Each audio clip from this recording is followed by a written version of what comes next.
Hello, আমি পিউ। দুদিনের জন্য বাড়িতে গেছিলাম। আর জানো তো, কলকাতাতে আমি একাই থাকি। আমাকে কিন্তু রান্না করে খেতে হয় না, তবে কোনো জিনিসের দরকার পড়লে সেগুলো আমার নিজেকেই নিয়ে আসতে হয়। তো আমার গেটের বাইরেই একটা দোকান আছে, মুদিখানা। ওইখান থেকে কিছু জিনিস নিয়ে আসার জন্য আমি সকাল সকাল ঘুম থেকে উঠে একেবারে স্নান টান করে রেডি হয়ে যাচ্ছিলাম। যেহেতু আমি 10 ফ্লোর থাকি, এইখান থেকে সিঁড়ি দিয়ে ফার্স্ট ফ্লোর যাওয়া তো সম্ভব নয়, লিফটে আমাকে যেতেই হবে। আর আমি এত কুঁড়ে হয়ে গেছি নিউ টাউনে থেকে থেকে, আমাকে না রান্না করতে হয় না কোনো কাজ করতে হয়, জাস্ট ডিউটিতে যাচ্ছি, রুমে আসছি, খাওয়া দাওয়া করছি, ঘুমোচ্ছি, মানে পুরো রিল্যাক্সে আছি।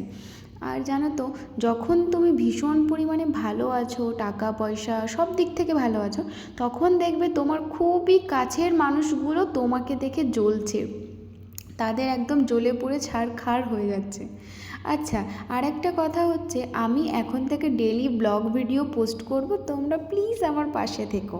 পাশের দোকান থেকে আমার যা যা দরকার ছিল আমি কিন্তু সবগুলোই নিয়ে চলে এসেছিলাম। সঙ্গে এই ছুরিটা আমার ভীষণ দরকার ছিল, যেহেতু আমার আগের ছুরিটা নষ্ট হয়ে গেছিলো। আর আমি এখন আমার রুমে আছি, আমি এখন থেকে ডেইলি ভিডিও পোস্ট করব, তোমরা দেখবে আর আমাকে সাপোর্ট করবে।